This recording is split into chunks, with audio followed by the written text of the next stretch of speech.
Welcome back दोस्तों। आज मैं आपके सामने रिसेंटली मलयालम लैंग्वेज में रिलीज हुई एक बहुत ही डिफरेंट काइंड ऑफ मूवी को लेकर आया हूँ।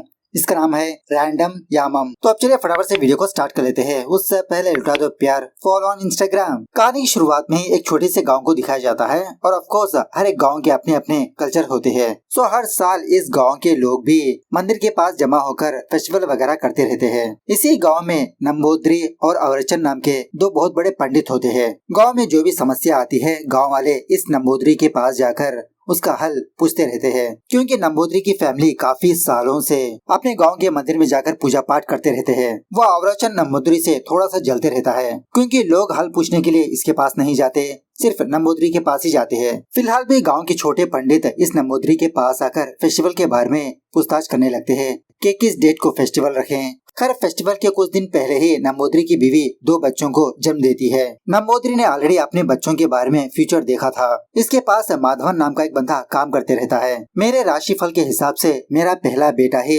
हमारे खानदान को आगे बढ़ाएगा, हमारे खानदान की इज्जत को बरकरार रखेगा, लेकिन मेरा दूसरा बेटा इसके टोटली विरुद्ध होगा। खामखा मुझे एक ही साथ दो बच्चे पैदा हुए। माधवन ये अपशकुन है। नानी अम्मा नाम की एक औरत है, इन दोनों बच्चों की डिलीवरी करवाई होती है। सो वो नंबूद्री नानी अम्मा के पास आकर कहने लगता है कि तुम मेरे एक बच्चे को मार दो, लेकिन नानी अम्मा इसके लिए मना करने लगती है और इसी तरह से माधवन भी बाद में नानी अम्मा को कुछ पैसे वगैरह देकर इसको मनवा ही लेता है अपने एक बच्चे को मारने के लिए। इस तरह से जब नानी अम्मा और नंबूद्री उन दोनों बच्चों के पास जाते हैं तो नानी अम्मा कंफ्यूज होकर रह जाती है। तो पहला कौन पैदा हुआ? यह देखकर नंबूद्री कहने लगता है कि अगर मैं मेरे पहले बच्चे को मार दिया तो मेरे खानदान के लिए अनर्थ है, मेरी जिंदगी बर्बाद हो जाएगी। तो कुछ दिन वेट करते हैं। बड़े होने के बाद इन दोनों के अखलाक को देखकर मैं डिसाइड कर लूंगा कि पहले कौन पैदा हुआ। मतलब जो बच्चा मेरे जैसा ही सोचता है वही बच्चा पहले पैदा हुआ। अपने दोनों बच्चों का नाम रखता है यादव और उन्नी। और इसी तरह से नंबूद्री उस नानी अम्मा को अपने गाँव से भेज देता है कुछ पैसे देकर कि कहीं ये सच किसी को ना बता दे। उसके बाद सीन कुछ सालों के बाद शिफ्ट होता है। यादव और उन्नी ये दो बच्चे थोड़ा बहुत बड़े हो जाते हैं। हर साल की तरह गाँव के कुछ लोग इस नंबूद्री के पास आते हैं यही पूछने के लिए कि फेस्टिवल कब मनाया जाए। उस वक्त नंबूद्री अपने घर पर मौजूद नहीं होता। यादव कहने लगता है कि पापा के बदले मैं डेट फिक्स करूंगा। इस तरह से जब यादव एक डेट बताता है तो गांव वाले इसकी बातों को लाइट लेने लगते हैं। तो थोड़ी देर के बाद नंबूद्री आकर वही प्रोसेस करने के बाद वही डेट निकल कर आता है जो यादव ने डिसाइड किया। तो गांव वाले नंबूद्री को यही बात कहने लगते हैं कि आपके बेटे ने ऑलरेडी ये डेट बता दिया, आपका बेटा तो बिल्कुल आप जैसा ही है। यह सुनने के बाद तब जाके नंबूद्री को तसल्ली होने लगती है। अब मुझे पता चला कि यादव ही पहले पैदा हुआ।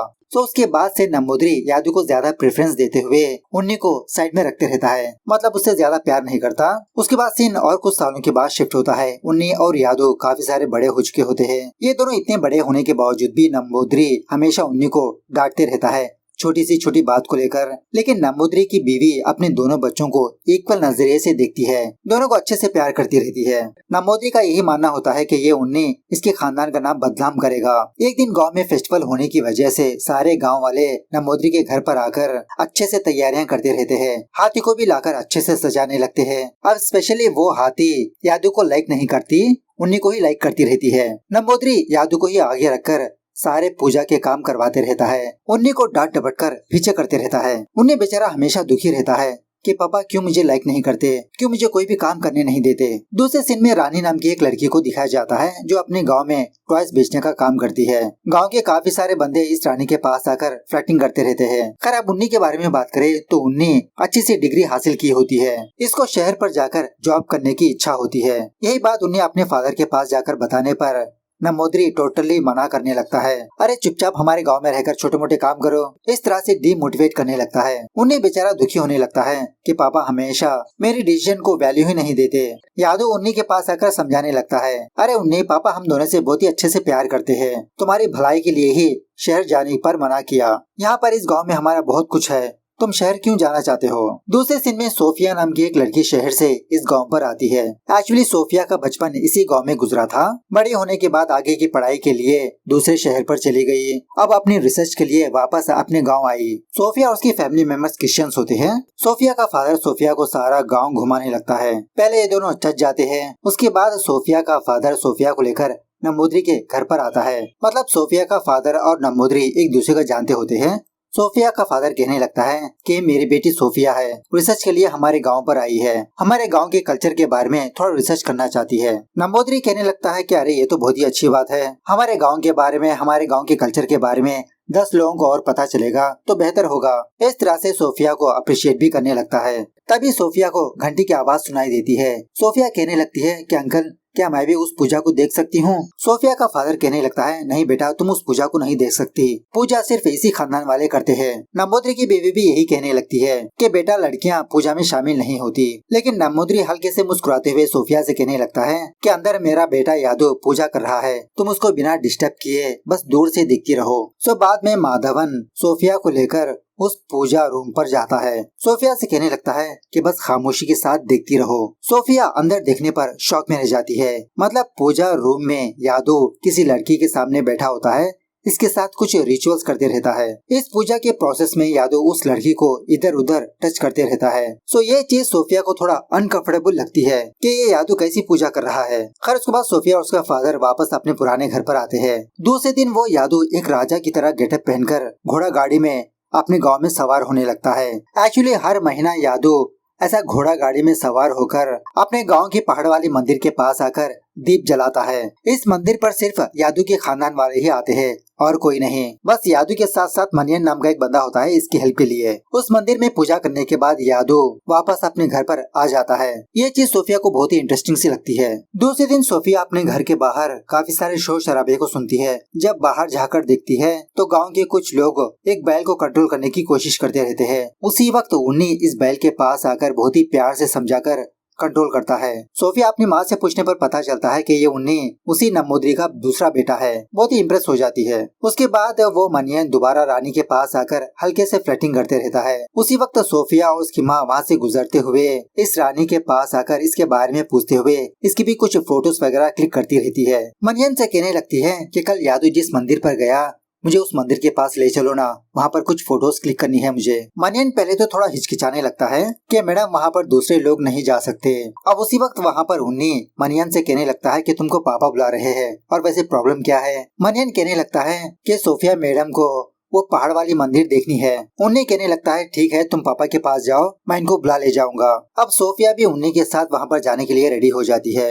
ऑलरेडी ये इससे इम्प्रेस हो चुकी होती है। इस तरह से सोफिया और उन्नी अपने बारे में बात करते हुए उस पहाड़ी के मंदिर के पास जाते हैं। थोड़ा आगे जाने के बाद उन्हें सोफिया को रोक देता है कि आप यहाँ से आगे नहीं जा सकते, सिर्फ हमारे खानदान वाले ही उस मंदिर के अंदर जाना चाहिए, आप दूर से ही फोटो क्लिक कर लो। तो सोफिया भी उसी तरह से कुछ फोटोज वगैरह क्लिक करती है। दूसरे दिन नंबूदरी को ये बात पता चलती है कि उस उन्नी ने सोफिया को उस मंदिर के पास ले गया। उन्नी को बहुत डांटने लगता है, अरे नीच इंसान, क्या तुमको पता नहीं उस मंदिर के पास लड़कियाँ जाना मना है, इसके बावजूद भी तुम उस लड़की को उस मंदिर के पास ले गए, तुम हमेशा मेरी बातों को नहीं मानते। उन्नी समझाने की कोशिश करने लगता है लेकिन इसका फादर समझता ही नहीं। तभी उन्नी की माँ वहाँ पर आकर नंबूदरी को समझाकर वहाँ से भेज देती है। इसी गांव में बाबू नाम का एक बंदा उन्नी का बहुत ही बेस्ट फ्रेंड होता है। उन्नी और वो बाबू एक पेड़ के नीचे आकर एक दूसरे के बारे में सुख दुख शेयर करते रहते हैं। स्पेशली उन्नी आज जो कुछ भी हुआ ये भी बातें उन्नी बाबू को बताते रहता है। उसी वक्त सोफिया उन्नी के पास आकर सॉरी बोलने लगती है कि मेरी वजह से आपको आपके पापा ने डांटा। उन्नी कहने लगता है, अरे आप क्यों सॉरी बोलते हो, बचपन से मैं जो भी काम करता हूँ मेरे पापा हमेशा मुझे डांटते रहते हैं, ये मेरे लिए आदत बन चुकी है, और वैसे भी आपका काम हुआ ना वो अच्छी बात है। हमारे गांव में और भी काफी सारे अच्छे अच्छे प्लेसेस है, मैं आपको घुमा दूंगा, टेंशन मत लो। इस तरह से धीरे धीरे उन्नी और सोफिया एक दूसरे को लाइक करने लगते हैं। यहाँ पर एक गाना चलता है, इसी गाने के दरमियान में एक दूसरे से प्यार भी करने लगते हैं। उसके बाद उन्नी सोफिया को लेकर दूसरे पंडित अवरचन के पास जाता है। सोफिया के बारे में बताने लगता है कि अपने कुछ रिसर्च के लिए ये सोफिया हमारे गाँव पर आई है। अवरचन कहने लगता है, अरे बेटा तुमको तो शादी की उम्र आ चुकी है, अभी तक तुमने बिना शादी किए ये रिसर्च वगैरह में क्यों पड़ी हो। इस तरह से बहुत ही नीची नजरिए से बात करने लगता है। सोफिया समझ जाती है कि ये अवरचन बहुत ही पुराने ख्यालों वाला बंदा है, लेकिन इसको कुछ भी नहीं कहती। इसी बातों में सोफिया को ये बात पता चलती है कि इस गांव के बारे में एक बहुत ही पुरानी किताब है, मतलब ये गांव कैसे फॉर्म हुआ, इस गांव में वो मंदिर कैसे फॉर्म हुई, क्यों गांव के लोग उसी मंदिर के पास जाकर पूजा करते हैं। मतलब एक हिस्ट्री की किताब होती है। सोफिया उन्हीं से कहने लगती है कि मुझे उस किताब की हिस्ट्री जाननी है। तो उन्हें अपने घर वापस आकर पुराने किताबों को तलाश करने लगता है। इसके घर में काफी सारे पुराने ग्रंथ होते हैं। उन्हीं को इस कमरे में देखकर नंबूदरी उन्हीं को बहुत डांटने लगता है कि तुम इस कमरे में क्या कर रहे हो, इन सारी किताबों को सिर्फ यादू ही छू सकता है, तुम नहीं, तुम इसके लायक नहीं हो। उन्हें बेचारा बहुत दुखी होकर वहाँ से चला जाता है। उसी टाइम बहुत सालों के बाद वो नानी अम्मा वापस अपने गांव लौटकर आती है। नंबूदरी के पास जाकर कहने लगती है कि अब इस दुनिया में मेरा कोई भी नहीं है, आप मुझे आपके घर में ही कोई काम दिलवा दो, मैं यहीं पर रहूंगी। नंबूदरी नानी अम्मा को बहुत डांटने लगता है कि मैंने तुमको ऑलरेडी कहा ना कि तुम दोबारा इस गाँव पर लौट कर मत आना, तुम दोबारा क्यों आई हो, इस घर में इस गांव में तुम्हारे लिए कोई जगह नहीं, दफा हो जाओ यहाँ से। इस तरह से बहुत लानतान करके वहाँ से भेज देता है। अब बेचारी नानी अम्मा रास्ते पर जाते जाते बेहोश होकर गिर जाती है, बहुत ही कमजोर होती है।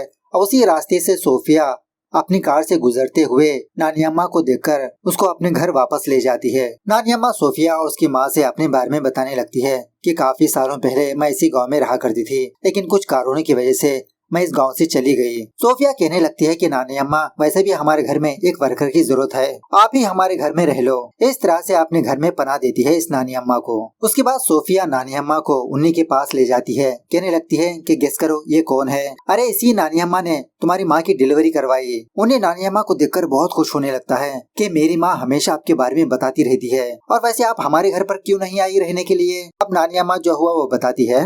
उसके बाद सोफिया को बार बार उसी यादू की पूजा के बारे में याद आते रहता है। सोचने लगती है क्या सच में यादू पूजा कर रहा था, या तो फिर पूजा के नाम पर उस लड़की को अब्यूज कर रहा था। क्या इस गांव में ऐसा ही रिचुअल है, या तो फिर सच्चाई कुछ और है। दूसरे दिन सोफिया उन्हीं को अपने घर बुलाकर कुछ फोटोग्राफ दिखाते हुए पूछने लगती है कि इस गांव में सिर्फ तुम्हारा भाई ही ऐसी पूजा करता है, मुझे शक है कि पूजा के नाम पर तुम्हारा भाई मिसयूज कर रहा है। तो अपने भाई के बारे में ये बात सुनकर उन्हें बहुत गुस्सा होने लगता है कि मेरा भाई यादू ऐसा बिल्कुल भी नहीं कर सकता, तुम मेरे भाई पर शक क्यों करने लगी, मेरे पापा का दूसरा रूप ही यादू है। उन्हीं का गुस्सा देखकर सोफिया उन्हीं को कूल करने लगती है। अरे बस मेरे दिमाग में एक सवाल था, लेकिन फिर भी सोफिया को यादू पर ही शक होता है। दूसरा महीना जब यादू उस मंदिर के पास जाता है तो सोफिया चुप चुप के उसको फॉलो करने लगती है। पहाड़ी वाले मंदिर के पास जाकर यादू दीप जलाकर पूजा वगैरह करने लगता है। थोड़ी देर के बाद एक लड़की उस मंदिर के पास आती है और ये यादू उस लड़की के साथ कांड करना शुरू कर देता है।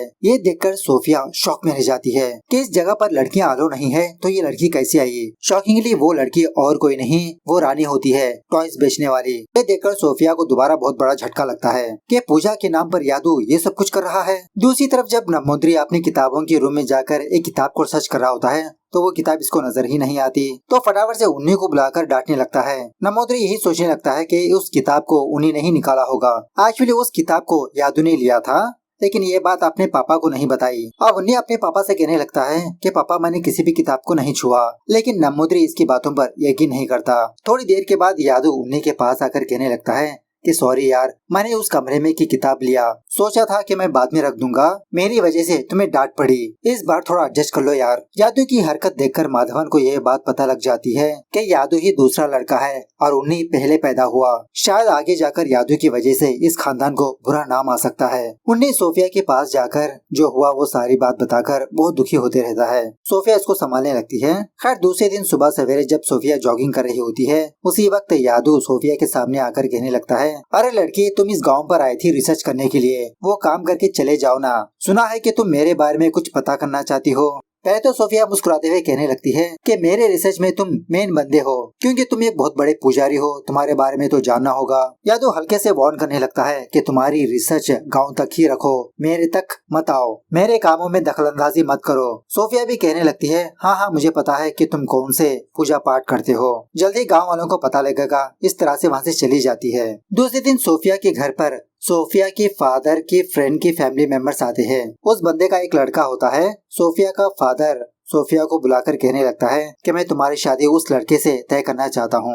मेरे फ्रेंड की फैमिली वाले बहुत ही अच्छे बंदे हैं। ये सुनने के बाद सोफिया शॉक में रह जाती है कि पापा आप मुझे बिना पूछे मेरी शादी कैसे तय कर सकते हैं? मैं एक लड़के से प्यार करती हूँ पापा, उसका नाम है उन्नी। सोफिया का फादर कहने लगता है क्या तुम उन्नी से प्यार करती हो? क्या उन्नी भी तुमसे प्यार करता है? उनकी फैमिली के बारे में तुम जानती हो ना? सोफिया कहने लगती है हाँ पापा, उन्नी भी मुझसे बहुत प्यार करता है। सोफिया का फादर कहने लगता है कि बेटा मुझे तो कोई हर्ज नहीं, लेकिन उन्नी का फादर शायद नहीं मानेगा। हम ठहरे दूसरे रिलीजन के लोग और वो लोग दूसरे रिलीजन के। मुझे तो तुम्हारी खुशी इम्पोर्टेंट है, तुम जहाँ पर भी रहो खुश रहो। सोफिया डिसाइड कर लेती है कि उन्नी को अपने साथ शहर ले चले जाएगी। इस तरह से दूसरे दिन उन्नी को अपने पास बुलाकर एक इंटरव्यू का फॉर्म देने लगती है कि उन्नी तुम जस्ट वहाँ पर जाकर इंटरव्यू अटेंड करो, उसके बाद तुम्हें जॉब मिल जाएगी, हम दोनों वहाँ पर शिफ्ट हो जाएंगे। अब उन्नी भी जॉब करना चाहता है। सो दूसरे दिन उन्नी बाबू के साथ इंटरव्यू पर उस जगह पर जाने लगता है। बाबू उन्नी और सोफिया की फुल सपोर्ट में होता है। दूसरे दिन जब सोफिया अपने घर के बाहर बस ऐसे ही बैठी रहती है, उसी वक्त इसके घर में एक सांप आता है। इस सांप को देखकर सोफिया डर के मारे जब भागने वाली होती है तो उसका पैर फिसलकर ये नीचे गिर जाती है। उसी वक्त वो सांप सोफिया के पैर को डस लेता है। नानी अम्मा फटाफट से इस चीज को देखकर आसपास के लोगों को बुलाकर जहाँ पर सांप काटा वहाँ पर एक पट्टी बांध देती है ताकि जहर ज्यादा ना फैले। फटाफट से नानी अम्मा सोफिया को नमोदरी के घर पर ले जाती है क्योंकि गाँव में इन्हीं की फैमिली ट्रीटमेंट करती है। नमोदरी सोफिया की हालत को देखकर कहने लगता है कि इस लड़की को बहुत ही जहरीले सांप ने काट लिया, इसको बचाना नामुमकिन है। इस लड़की को आप लोग यहाँ से ले जा सकते हो। यादू अपने फादर से कहने लगता है कि पापा मैं एक मेथड को जानता हूँ, मैं उस मेथड को सोफिया पर ट्राई कर सकता हूँ। तो इसका फादर भी यादू को एक चांस देता है। तो बाद में यादू सोफिया को लेकर अपने पूजा वाले रूम में जाता है। पहले तो सोफिया को कुछ दवाई पिलाने लगता है, उसके बाद जहाँ पर सांप ने काटा वहाँ पर हल्के से जख्म करके वहाँ के सारे खून को निकाल देता है। इस तरह से थोड़ा बहुत ट्रीटमेंट करने के बाद सोफिया हल्के से होश में आती है। अब सोफिया को देखकर वो यादू सोफिया के साथ कांडवान करने लगता है जबरदस्ती। सोफिया ठीक ठाक होने के बाद इसको ये बात रियलाइज होती है कि यादू ने इसके साथ ऐसी हरकत की। एक्चुअली उस टाइम सोफिया होश में ही थी, लेकिन इसके अंदर उतनी ताकत नहीं होती कि ये अपना बचाव करे। इस हादसे के बाद सोफिया बहुत ही अपसेट हो जाती है। जब भी ये अपने आप को आईने में देखती है इसको यादू ही नजर आते रहता है, इस पर हंसते रहता है। खैर 2 दिन के बाद उन्हें सोफिया के पास आकर गुड न्यूज सुनाने लगता है कि मेरा इंटरव्यू बहुत ही अच्छी तरह से हो गया, मुझे जॉब मिल ही जाएगी। लेकिन उस वक्त सोफिया अपना चेहरा छुपाते हुए उन्नी से ढंग से बात ही नहीं करती। उन्नी को ऑलरेडी ये बात पता लग जाती है कि सोफिया को सांप ने काटा और दोबारा ये ठीक हो गई। सोफिया को हौसला देने लगता है, लेकिन सोफिया उन्हीं से बात ही नहीं करती, दूर ही रहती है। बाद में सोफिया की ये उदासी देखकर नानी अम्मा सोफिया के पास आकर पूछने लगती है, तो सोफिया जो कुछ भी हुआ नानी अम्मा को बताने लगती है। नानी अम्मा कहने लगती है कि हम उनके खिलाफ कुछ भी नहीं कर सकते क्योंकि कोई भी तुम्हारी बातों पर यकीन नहीं करेगा। सारे गांव वाले उनकी फैमिली को बहुत ही अच्छी तरह से मानते हैं। सोफिया कहने लगती है कि मुझे जो कुछ करना है मैं कर लूंगी नानी अम्मा। कुछ दिनों के बाद जब यादू दोबारा घोड़ा गाड़ी में उस मंदिर पर जाने लगता है तो इसके रास्ते पर सोफिया आकर हल्के से मुस्कुराने लगती है। यादू समझ जाता है कि ये तो मेरी लाइन में आ गई। उस मंदिर के पास जाने के बाद सोफिया यादू के पास जाती है, कहने लगती है कि पहले तो मैं तुमसे बहुत नफरत किया करती थी, लेकिन उस दिन जब आप मेरे साथ वो काम किया मैं बहुत खुश हो गई, आपने मुझे बहुत ही खुशी दी, मैं एक और बार आपके साथ खुश होना चाहती हूँ। यादू भी मुस्कुराते हुए सोफिया से कहने लगता है कि जब मैं नेक्स्ट टाइम यहाँ पर आऊंगा हम दोनों अच्छे से एंजॉय करेंगे, मैं दोबारा तुमको वो खुशी दूंगा। सोफिया नानी अम्मा के पास आकर यही बात कहने लगती है कि मेरे पास एक जबरदस्त प्लान है। इस तरह से अपने प्लान के बारे में बताने लगती है। नानी अम्मा समझाने लगती है कि सोफिया बेटा तुम अपनी जान के साथ खिलवाड़ कर रही हो। सोफिया कहने लगती है कि जो भी हो नानी अम्मा मुझे ये काम करना ही पड़ेगा। खैर इसी दरमियान में बार बार उन्नी सोफिया से बात करने की कोशिश करते रहता है, लेकिन सोफिया उन्नी को टोटली अवॉइड करती रहती है। अगर सोफिया इसके भाई के बारे में बताती तो शायद उन्नी यादू के बारे में ये बात भरोसा नहीं करेगा, क्योंकि उन्नी यादू को बहुत मानते रहता है। उन्नी को दुखी हुआ देख उन्नी की माँ सोफिया के पास आकर यही बात पूछने लगती है कि क्यों तुम मेरे बेटे को अवॉइड कर रही हो, वो बहुत ही दुखी है, बचपन से ही उसके फादर उसको डांटते आ रहे हैं और अब तुम भी उसको अवॉइड करने लगी। अगर मेरे बेटे को दूर रखना ही था तो उसको अपने पास क्यों लाया। सोफिया उन्नी की माँ को भी सच नहीं बताती, लेकिन थोड़ी देर के बाद नानी अम्मा उन्नी की माँ के पास आकर सोफिया के साथ यादू ने जो किया वो बात बताने लगती है। सब सुनने के बाद उन्हीं की माँ के तो होश ही उड़ जाते हैं कि मेरे बेटे ने ऐसी हरकत की। उसी तरह से 30 साल पहले जो इंसिडेंट पेश आया वो भी बताने लगती है कि आपके पति ने दूसरे वाले बच्चे को मारने की कोशिश की थी।